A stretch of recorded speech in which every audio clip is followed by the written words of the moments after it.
Namaste, everyone. Very good evening to all of you. Good to see out of 500 of you, 22 of you all have decided to join on time. Aren't we all fashionably late here in Nepal?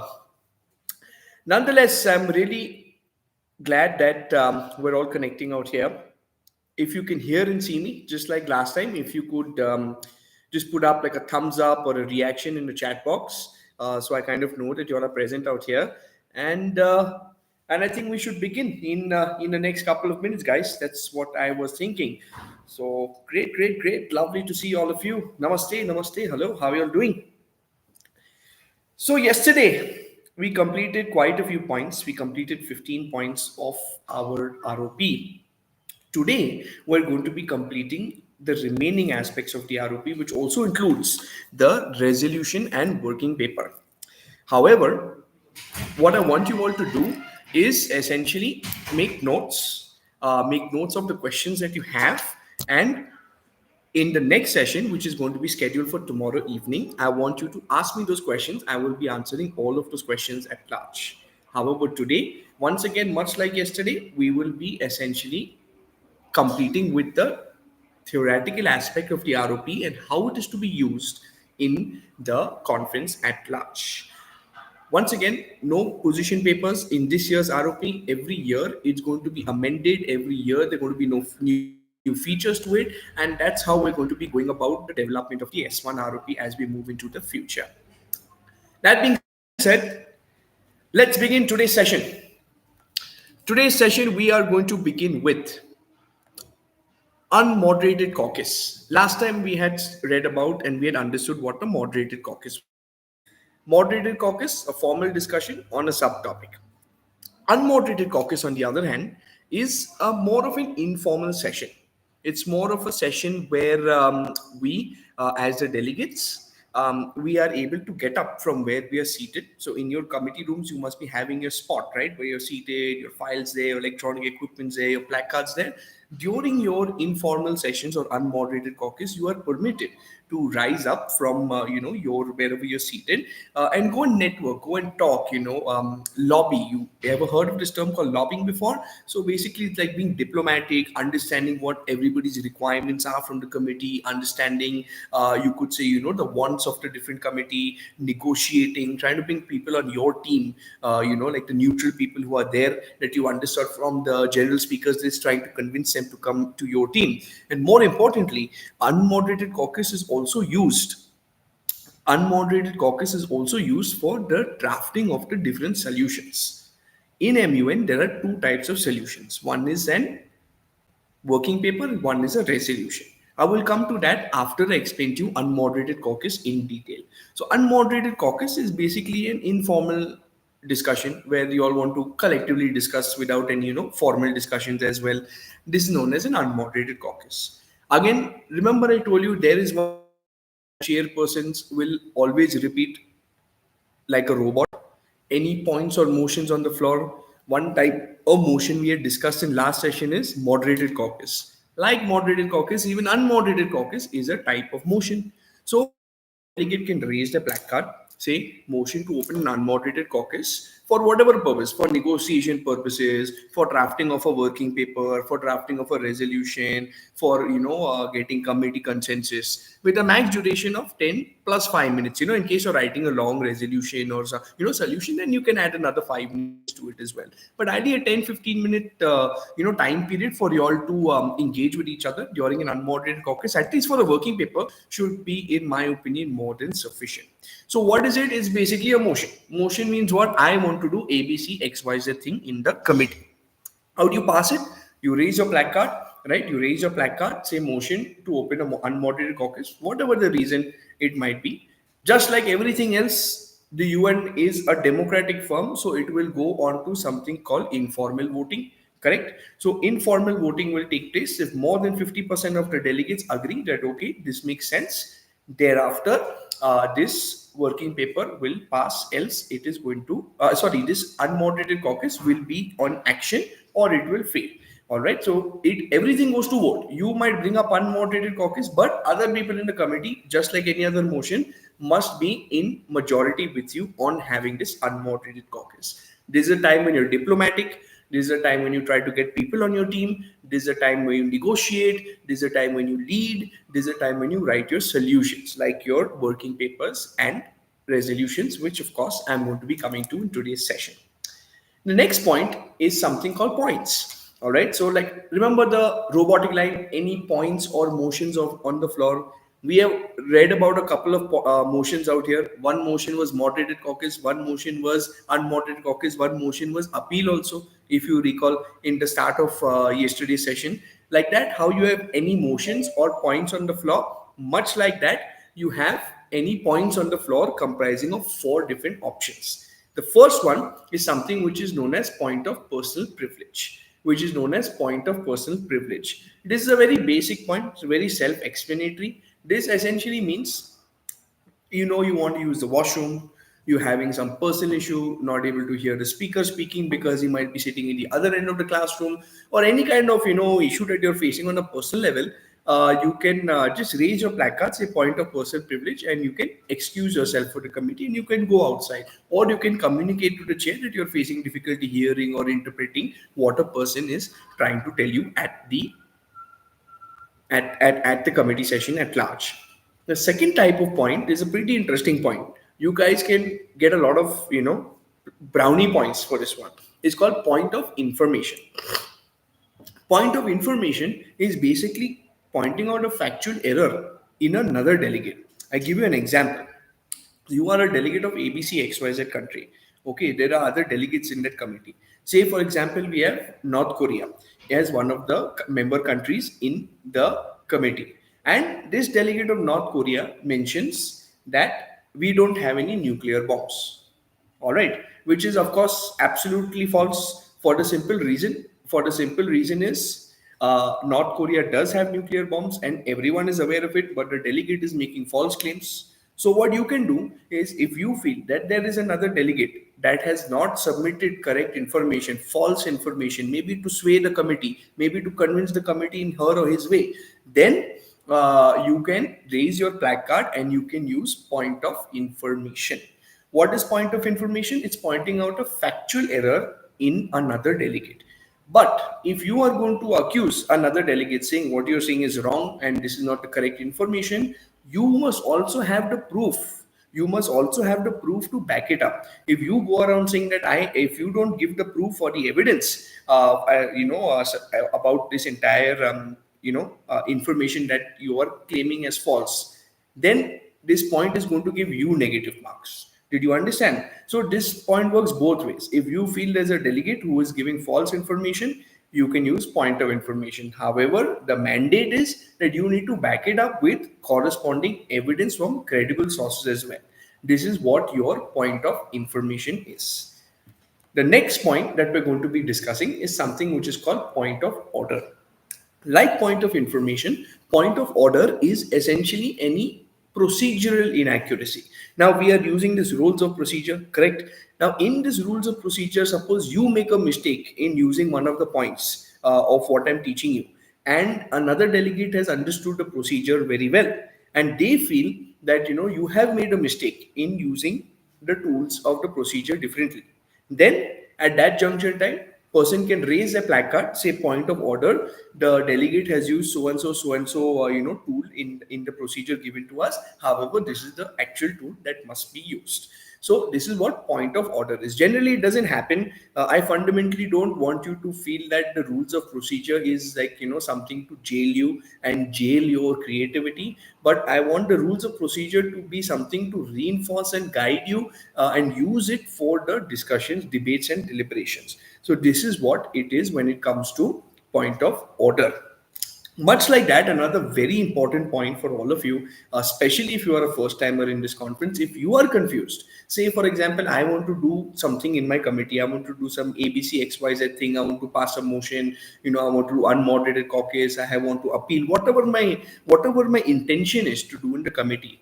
I don't know how to put it in procedure. Like I'm explaining to you, I'm facing problem in understanding which point in the procedure I should use. Should raise a placard, say point of parliamentary inquiry, go to the respective delegate, go to the respective, say point of parliament inquiry. The chairperson, your respective chairperson, will guide you on what the right point is to be used in point of parliamentary inquiry.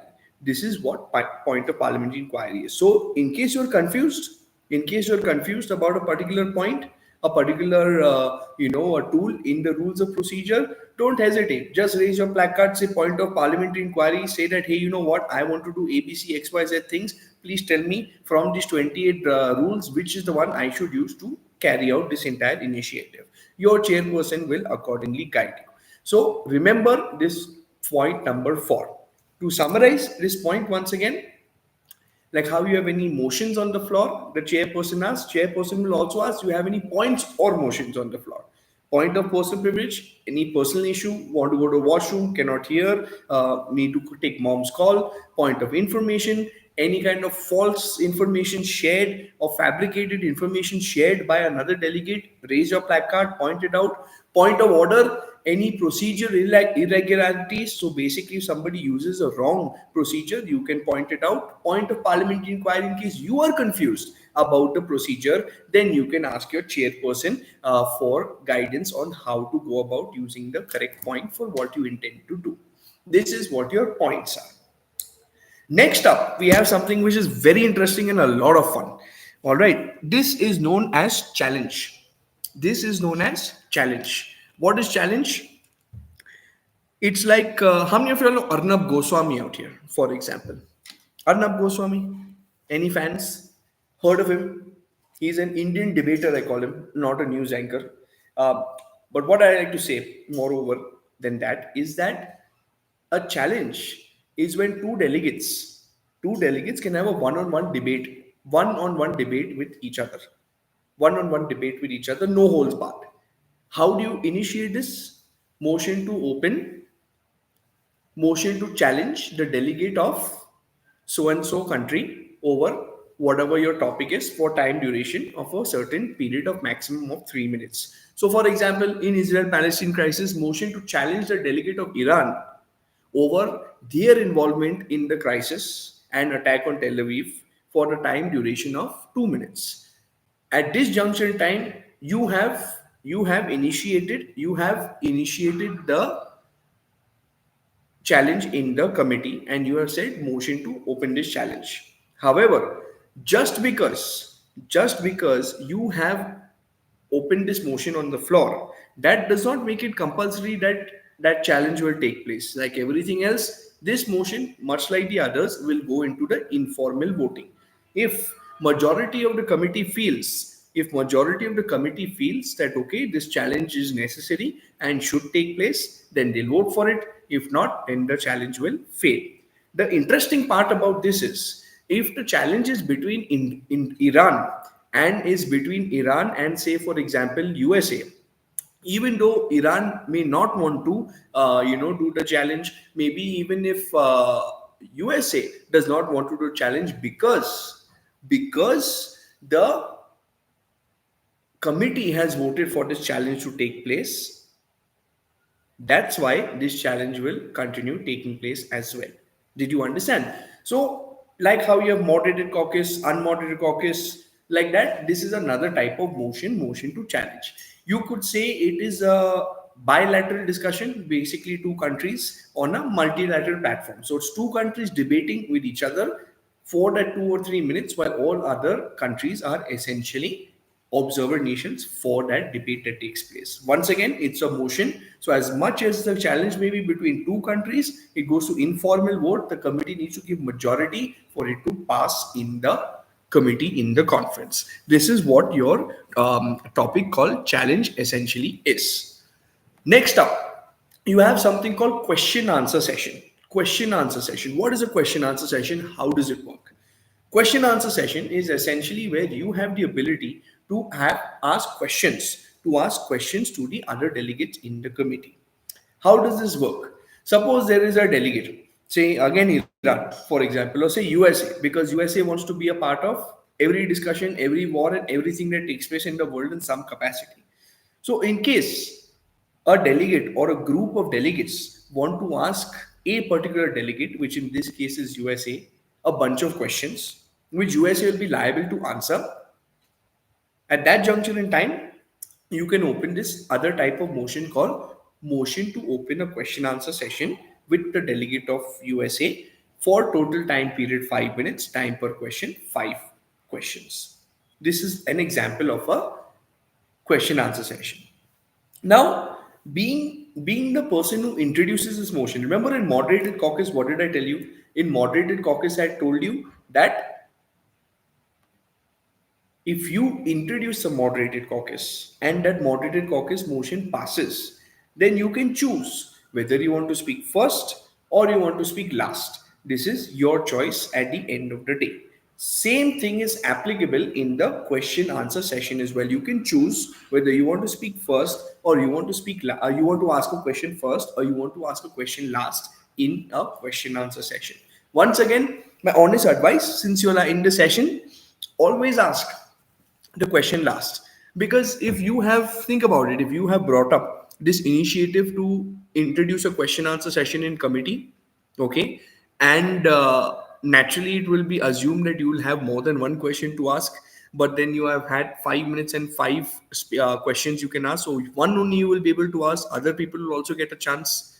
So maybe somebody else might ask a question that you were intending to ask and you were confused with. So in a question answer session, you can once again choose to speak last as well. Also, it is not necessary to ask the question first. So don't be in a hurry in moderated caucus and question answer session. And just like challenge. Suppose a delegate of USA is going to be entering into question answer session and he does not want to enter into the question answer session and he does not want to enter into the question answer session, but yet because the committee has voted, because the committee has decided that this question answer session is going to take place, yet USA will be liable to answer the questions in the committee. This is what your motion of question answer session essentially is. Like moderated caucus, like unmoderated caucus, like challenge, this is another type of motion.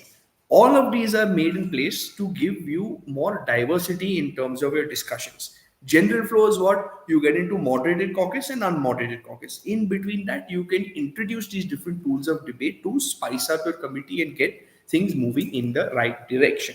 This is what your question answer session essentially is. Then you have a 1 for 1 against and 2 for versus 2 against. Basically 1 for 1 against, 2 for 2 against. This is somewhat similar to a challenge. But at the same point of time, it is a more civilized version, in my opinion. Basically, challenge is two countries debating like Arnab Goswami. This is more of a civilized way, where the people will all get specific time slots to speak. So it can be Israel and USA, Iran and Palestine having a challenge together. All right, 30 seconds Israel will get, 30 seconds Palestine will get, 30 seconds Iran will get, 30 seconds USA will get. So it's like again, it's a debate between maximum of four countries, minimum of two countries on the multilateral forum. But unlike challenge, where there is like no, there's no specific timing given to speak in a 1 for 1 against or 2 versus 2, then you will be given a time slot to speak in that debate. So, 1 for 1 against or 2 versus 2, 1 versus 1 or 2 versus 2 is more like a civilized format of a challenge, in what my opinion is. And sometimes is more widely used as well, also when it comes to MUNs across. This is what your challenge is. Again, like everything else in what we've been discussing from so long, this is another type of motion. Chairperson repeats one line, standardized motion, any points or motions on the floor, any points or motions on the floor. This once again is an example of a motion or tool to help you in your discussions at large as well. This is what your 1 for 1 against or 2 versus 2 essentially is. Again, it needs to be put to vote. If you get 50% majority, that's the only time that this motion will pass, else this motion is not going to pass. Next up, point number 21, we have something called joint statement. What is a joint statement? Joint statement is when two or more countries or two countries at large get together and share a common stance, a common goal, a common, you could say, objective as a, as a country. This is what a joint statement essentially is. So what is a joint statement? When two countries come together, showcasing their relationship, showcasing their potential, showcasing their objective, this is known as a joint statement. If the statement is not relevant, means it's a random statement person has made just for the sake of it, it can be declared void as well, which basically means you're wasting time of the committee, and you can, what do you call that? You can even get negative marking for it. Joint statement essentially should show strong friendship and strong international relations between countries if it is relevant. It can be made anytime in the committee. It's not a motion, it's not a point. You just raise a placard, say we would like to, the countries A and B would like to share a joint statement in the committee. Your chairperson will entertain this. You don't need to vote for a joint statement like you do for the other motions. Here, essentially, you can come and you can make it with your partner country and showcase what you need to do. But remember, don't use these things for the sake of it. If it's having meaning, if it's having depth, if it is relevant at the time, then you should use it. Else, I would not recommend. Finally, 22. This is the one, also one of my favorite points. Very, very interesting point, and very, very, it's like a jackpot point, I call this. So, how does this mean? How does this mean? So, what does this mean rather? A presidential statement is when you assume yourself to be the prime minister or president or head of state of that particular country. Presidential statement is when you assume yourself to be the head of a particular country. Now, being the prime minister or president or head of that country, naturally you are on a portfolio higher than the other delegates, sometimes the highest portfolio possible. So, being a president, no one can stop you from speaking. Anytime during the committee session, anytime, literally, you can raise your placard, you can say presidential statement by president of Russia or Ukraine or whichever place, and you can speak on the topic of your choice as the president of your country for maximum of 5 minutes. 5 minutes is a long time, but maximum 5 minutes. However, two things you must keep note of this. One is, if you are going to stop committee proceedings, assume yourself to be president and speak to the committee as the president of your country or prime minister of your country. Then at that juncture in time, you also give the right to other countries to ask you questions. I mean, if you are a president of a country and there's something really important you want to convey to all the other delegates in the committee, then you must also respect the fact that the delegates will be also permitted to question you on this as well. And three questions will be asked by your committee to you based on your statement. Now, here's the thing about presidential statement. This is like point of privilege. Anyone can essentially speak and interrupt anyone. You might be in middle of a moderated caucus, you might be middle of GSL, you might be middle of other motion. There is no problem. But at this point of time, when somebody raises their placard and says presidential statement, that takes precedence. That is the first thing that takes place, and everything is put on pause. Which means that if what information you are sharing, what content you are sharing to all the committee members, to all the participants in the conference, what happens here is it should suit the portfolio, it should suit the profile of a president. Are you understanding? Like, for example, if you have a road outside, okay, outside your house, there is a road. That road, there is probably a lot of potholes, and it is not comfortable. You're not going to call up Prime Minister of Nepal and tell him, sir, outside my house, like these potholes are there, right? You will call your local MP and MLA because that is his job. Similarly, president will look into certain things in life only, certain things about the country only. They're not going to look into the minor aspects. So if you are going to assume yourself to be a prime minister or president and use this term of presidential statement and speak things which do not suit the profile of a prime minister or president, then you will very likely able to get negative marks in this place as well. it should be important. It should be pertinent, should be relevant, and should suit the profile of a president. Then you get plus points for sure. Presidential statement, I believe, can be used a maximum of twice during the conference at large. All right. So like your joint statement and presidential statement, these are not motions, these can be used anytime. It's again a tool to keep you in your engagement conversations going on at large. Coming now forward, how does the committee work? Committee works primarily in a cycle of moderated caucuses and unmoderated caucuses. During the moderated caucuses, what do? We analyze a sub agenda or subtopic in the committee, correct?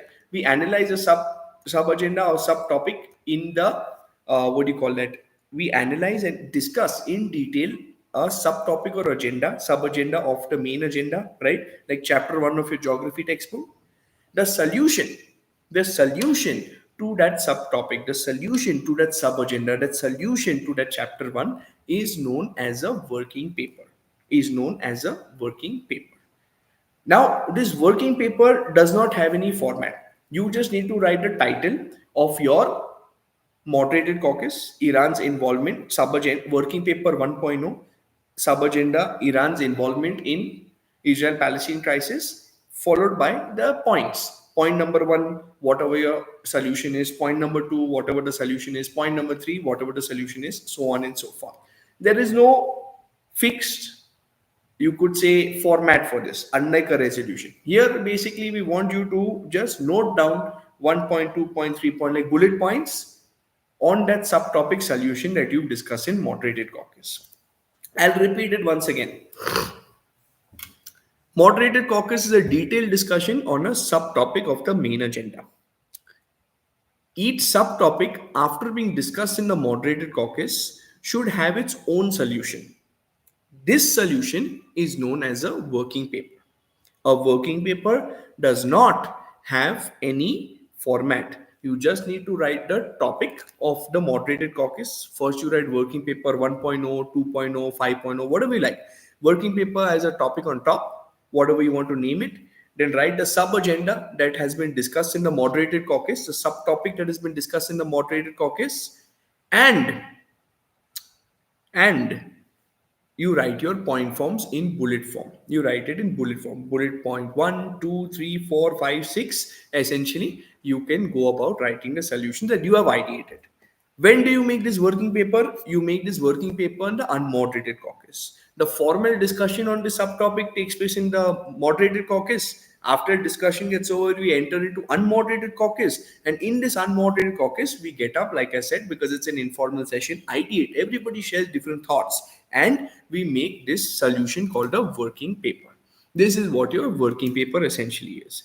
Just like your motions, this goes on to a vote as well. Just because you have come up with the best solution in this universe, that does not mean it has to be globally accepted. In this committee, in this working paper, and in all committees, there has to be a simple majority. If majority of the delegates feel that, okay, this is a practical solution and we can, implement and initiate the solution, then they will vote for it yes, or they'll vote for it no. And either this solution passes or this solution fails. This is what your working paper is. Now I'll tell you a couple of cool tricks. Sorry about that. I'll tell you a couple of cool tricks. One of them is, it is not compulsory.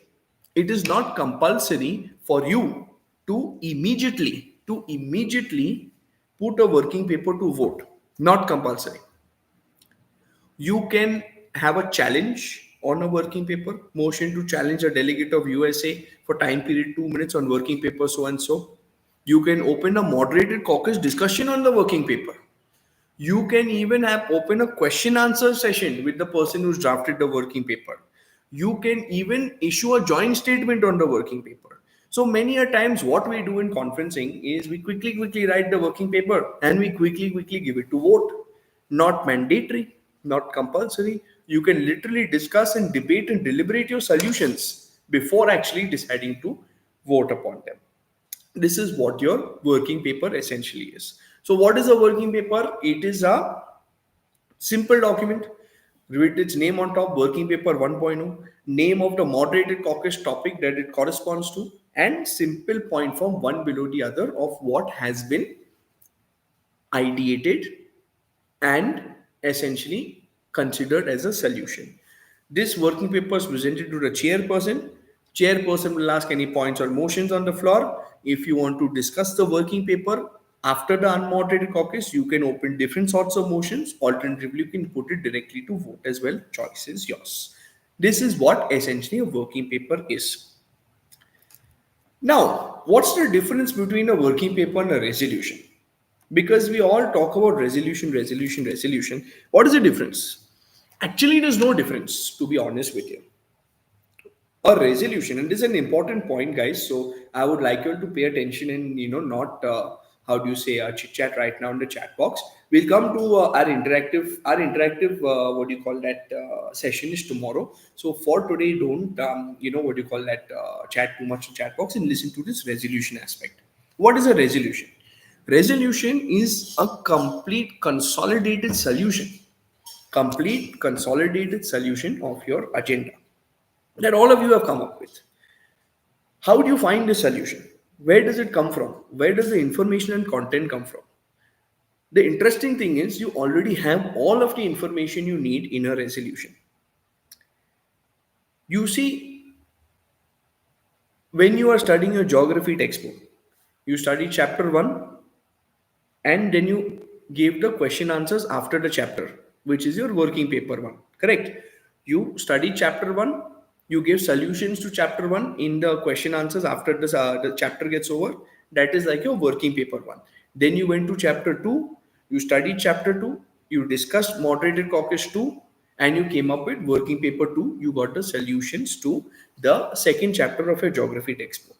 Moderated caucus we divided into different subjects, different modules or different chapters. Each chapter has its own solution called a working paper. Each moderated caucus has its own solution called a working paper. You study all 5 chapters, you discuss all 5 chapters, you read all 5 chapters of a textbook, then your textbook is complete or no? Same way, when you compile all your working papers together, you form what is known as a resolution. You create what is known as a resolution. Now, what comes in this? इसमें क्या आता है? What is there in the resolution that we need to write? Unlike a working paper, which just has the sub agenda, the moderated caucus topic, and the bullet points, which are the solutions, a resolution is slightly more formal, and this means that the resolution has a format. It is put in 2 parts. It is broken up into 2 parts. All right. It is the first part is something called preambulatory clauses. The second part is known as actionable clauses. First part is known as preambulatory clauses. Second part is known as actionable clauses. Tonight, I'm going to be sending all of you an email with your final conference itinerary, with a reminder for tomorrow's session, and a draft resolution and a draft working paper for your reference as well. So, preambulatory clauses are what? Preambulatory clauses identifying the problem. What is the problem that we've discussed? Where do you get these preambulatory clauses from? You already have it. Remember the sub agendas, the moderated caucus topics, the issues that you're discussing, the sub issues to the main issue. All these subtopics that you've discussed in detail in moderated caucus, all these details discussed in the moderated caucus comes in your preambulatory clauses of your resolution. What is a preambulatory clause? Identifying the problem, just a fancy word, nothing apart from that. Where do you get the information? The sub agendas you discuss in the moderated caucus come in your preambulatory clauses. Then you have your actionable clauses. As the name suggests, actionable means that, okay, we've identified 1, 2, 3, 4, 5, 6, 7, 8, 9, 10 points as a problem. Now, what are the 10 solutions to these 10 points come under actionable clauses? And where do you get these solutions from? From the respective working papers. So, your working paper one, the topic of the sub-agenda you discuss to solve working paper 1 will become your preambulatory clause number 1, and the content of your solution of working paper 1 will become your first point for the solution of actionable clause in your resolution. That will be your first point in the actionable clause. Similarly, your second working paper, the sub-agenda discussed out there will come in preambulatory clause number 2, and the solution, the content of the working paper 2, the solution of it will come under actionable clause 2. Similarly for 3, similarly for 4, similar to 5. Once you compile all your working papers, once you study all the chapters, you have completed your final exam, you have completed a resolution, you just need to write it formally. This is the simplest way of creating a resolution. The information is already with you, the discussion is already with you, all the clauses are with you. You just need to put it in the right place like a puzzle. That's about it. Now, when you make a resolution, you make a resolution during your final committee session, ideally maybe on Thursday, Friday. On Saturday probably you'll make your resolution probably post lunch, because 1.5 days you will discuss the chapters, you'll come up with solutions of each chapter. Once you finish your textbook only, then you can write final exam. So they will take like a day and a half to reach the juncture of creating a resolution.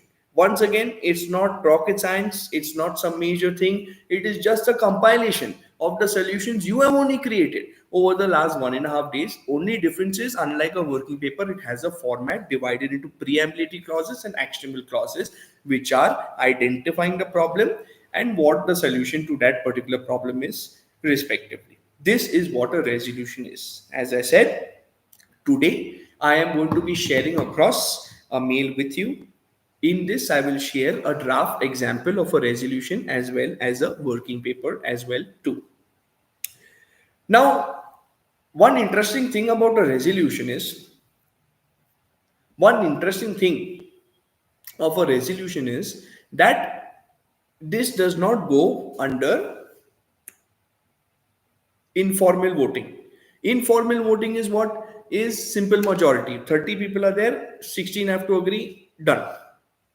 But in resolution, it has to be more encompassing, more inclusive. So it has 2/3 majority. It requires 2/3 majority to pass, which basically means if there are 30 people in a committee, 20 people need to agree. 20 or 21 people need to agree, saying that, hey, this is a appropriate resolution. Let's sign off on it. Then the resolution passes. Everything else you do in the conference goes under your informal voting. Your resolution goes under something called formal voting. Remember, I have to explain to this point. I'm going to be doing that today. Resolution is the only thing that goes under something called formal voting. Rest everything comes under simple majority. Difference between formal voting and informal voting is what? Is informal voting is simple majority. Formal voting is only for resolution 2/3 majority and has 3 rounds, which I'm going to emphasize on in the next 60 seconds. But before I emphasize on that, there is something called amendments, which is your point number 25. What are amendments? Amendments are basically minor changes that you want to make in the resolution. You see, this is important. Why? Because, if there is a resolution with 10 different points, preambulatory clauses and actionable clauses, and out of those 10 points, everybody is more or less in agreement with 8 or 9 of the points. Maybe 1-2 points is where the problem is coming up. Rather than not voting for the resolution at large, rather than throwing out the resolution and failing the resolution, you have a chance to make amendments to specific points. For example, you have something called consensual amendments. Consensual amendments, as the name suggests, it's basically any grammatical error, spelling error, maybe how do you say this thing, formatting error, something like that, which doesn't change the meaning of everything, but just it is to just formalize a document, like a grammatical error or something like that, sentence formation and so on. Nobody's going to have a problem with that. So naturally it becomes a consensual amendment. Nobody's going to complain for correcting a spelling in your own resolution. They'd be happy, in fact. So consensual amendment. Non-consensual amendment, on the other hand, is where there is a difference in opinion. When you have a non-consensual amendment, basically means I want certain things in one point of the resolution. Some other countries who are my enemies, they want certain points in the resolution out there. Then we are again at loggerheads with each other. So instead of crashing the whole resolution, maybe we can debate out. Maybe our blocks, the for and against team, can debate out that one particular point of a resolution through something called a non-consensual amendment. You can open moderated caucus on it, you can challenge on it, you can use motions on non-consensual amendment as well. And non-consensual amendment finally goes under voting. Again, this thing goes under informal voting. The non-consensual amendment goes under informal voting and based on simple majority passes or fails. This is what a non-consensual amendment. Amendment is changes in the resolution. Consensual, any grammatical error, sentence formation, something like that, then consensual, no one's going to have a problem with it. Non-consensual amendment. Non-consensual amendment is essentially if there is a difference in opinion between your countries and other countries on a particular solution. So instead of crashing the resolution, go for a non-consensual amendment, discuss it, debate it, vote upon it. Then you can go back to voting on your resolution once you're clear with that. Now, resolution, like I mentioned to you, if we can all scroll to point number 7, the point that was, sorry, point number 6, the point that was remaining, which I didn't explain to you in the start, the formal voting. Formal voting comes only once. That comes during your resolution. You have drafted your resolution. You had gone through the phases of consensual and non-consensual amendments. Now comes the time for the formal voting. How does it work? How does it work? Formal voting is divided into three rounds. Into three rounds. Unlike simple majority, informal voting, this is three rounds and two-thirds requirement. In the first round, you are given six options. In the first round, you are given six options. You have agree, which basically means yes, I am voting for this resolution. The second is agree with rights, which means no, I am not voting for this resolution. Sorry, the second is agree with rights, which essentially means yes, I am voting for this resolution, but I want to explain why I am voting for this resolution. Yes, why I am giving the go ahead with it. Disagree means no, I am not voting for this resolution. I am not going to pass it. Disagree with rights means that I am not voting for this resolution, but I want to explain to the committee why I am not wanting to vote for it. The next fifth option is pass. I'm still confused. I'm a neutral country. Does this make sense? Does it not make sense? I'm still confused. So I will pass in the first round. And the final one is abstain, which basically means, like India, I don't want to get into any issue. I am going to abstain from, what do you call that? The resolution. Voting in itself means I don't want to cast a vote only, like that. So there are six options. Agree means yes, I vote for it. Agree with rights means yes, I vote for it, but I want to explain why I'm voting for it. Disagree means no, I'm voting against it. Disagree with rights means I'm voting against it, but I want to explain why. Pass is I'm still confused. And the last one is abstain means I don't want to vote on this. Now, why do people use agree with rights and disagree with rights even though their vote is already casted? That may be a question that might come to your mind. The reason why they cast is the reason why they cast a vote like agree with rights and disagree with rights is because of the people who have passed, because of the people who have not made a decision as yet with what their vote is still deliberating amongst themselves where they want to cast a vote. So on round two of formal voting, the delegates who have used the tool of agree with rights and disagree with rights, each one of them will get a minute. Will get a minute, I believe, to put in like a final convincing point to the people who have passed to help them get convinced to vote either for the resolution or against the resolution. So round number one, agree with rights, disagree with rights, agree, disagree, abstain and pass. Round number two, the people who have agreed with rights and disagree with rights will get one last chance to convince the committee, and specifically and only the people who have passed and not made a decision as yet, 1 minute per person. And finally, in round three, the people who have passed will be left with just three more options, which will be agree means they vote for the resolution, disagree mean they vote against the resolution, and finally pass, which basically means that they don't want to vote for the resolution at large. Sorry, they abstain, which means that they don't want to vote for the resolution at large. This is what your formal voting of a resolution essentially is. Comes only once during the resolution, divided into 3 rounds. If there is a committee that does not what do you call that, have people who have passed in the first round, then automatically round 2 and round 3 don't exist. Round 2 and 3 comes only if people have passed, and only if agree and disagree with rights are there. This is when you have the 3 rounds of voting in a resolution. With this, my friends, we complete what we have seen here as the rules of procedure that we're going to be following for the Sanskriti MUN conference this year. What I want to tell you, and in a nutshell, what I want to tell you is there is a flow in this committee. I will summarize this whole procedure for you in the next 2 minutes, after which you're free to go. But hear me out. There is a natural flow of committee.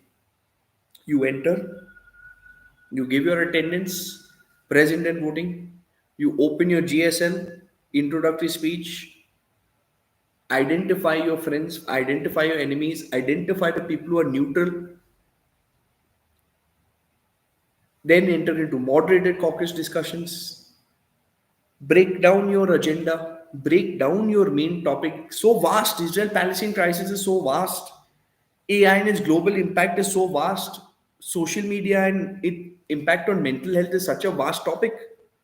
So break down that topic into multiple subtopics. Discuss each subtopic.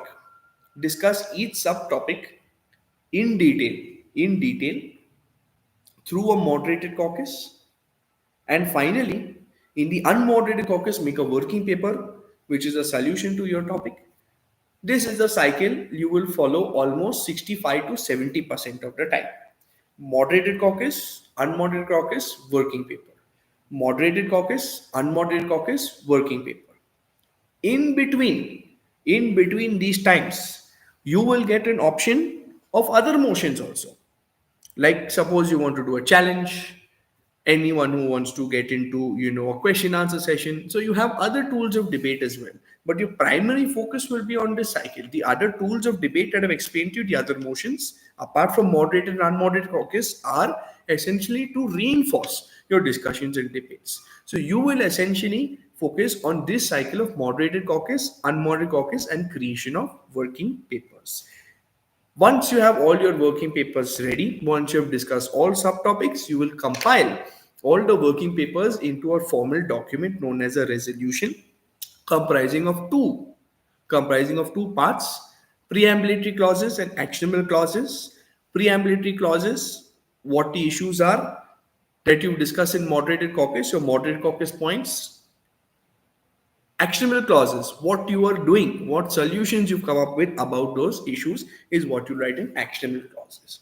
Finally, you all will put this to vote. You might even go in for amendments. Two types of amendments: consensual, no problem, we're all on the same page on that. Non-consensual, okay, we have a difference in opinion, let's debate it and let's vote upon it. Go into formal voting, 3 rounds of formal voting, resolution either passes or it fails. This is what your rules of procedure essentially is. What you need to do now, my dear friends, over today's evening and even tomorrow, you can even rewatch the 2 videos. The links are still going to be running, this one and the previous one. I want you to note down questions that you have. Any question, it doesn't matter. You don't need to overthink it. Any question of your choice, please think of, and let me know in tomorrow's session. Because tomorrow's session, I am not going to be opening the rules of procedure document. I am not going to be explaining anything to you. In tomorrow's session, you guys in the chat box are going to ask me questions on the procedure where you have doubts on, where you are having a difficulty understanding, and I will solve each one of your doubts. I'd also like you all to have a look at your emails. It will be rather late for me to send you an email tonight. It will be post midnight, but at the same junction time, have a look at it tomorrow morning, if not tonight at large. But what I'd also request you to do is go through the procedure, the 25 points, and at the same juncture in time, note down the questions you have in tomorrow's session. There is a session tomorrow. It's a doubt solving session, 5:30 to 6:30, same time. Link has been shared. 5:30 to 6:30 tomorrow, the 27th, we will be having a doubt solving session where I'm not going to teach you the ROP. You are going to ask me questions on the ROP, and I'm going to give you all the clarity that you need. This session is exclusively doubt solving because our first two sessions were just me explaining you the procedure. I hope you got a kind of a, a visualization of how your committee is going to flow after understanding the rules of procedure. You don't need to mug up anything. Please have a digital copy of the rules of procedure with you as well. Please bring it with you as well, on your computers, on your laptops, while you're talking, while you're deliberating. Much like the Google and the internet and the research material you have, you can at all times look at the rules of procedure. It's not a question paper. It is there to help you, to reinforce you, not to jail you or limit you. So use it to the best of your experience. Have it with you. Refer it to where you want. And what is the most beautiful point in the whole procedure? Wherever you are confused, just raise your placard, say point of parliamentary inquiry, ask your chairperson how you should go about it in the correct fashion, and you will be guided and mentored accordingly. That being said, thank you all once again for being a part of today's wonderful session as you were yesterday. In case your friends did not join the link today, please share the link with them and they can rewatch the session. Tomorrow is a doubt solving session, so please make sure all of you are present live, because if you're not present live, you're not going to be able to ask me questions. And in a doubt solving session, you need to be there live for me to understand what your question is. No point rewatching that. These first two sessions, no problem. You can see it at your own pace. But tomorrow session, mandatory, compulsory. Everybody, please come and ask me all the questions you want. I am with you through this. And finally, then we will meet on Thursday at the inauguration ceremony of Sanskriti Abhiman. Thank you all for being part of this wonderful session. I hope you all are preparing well. God bless you all, and namaste.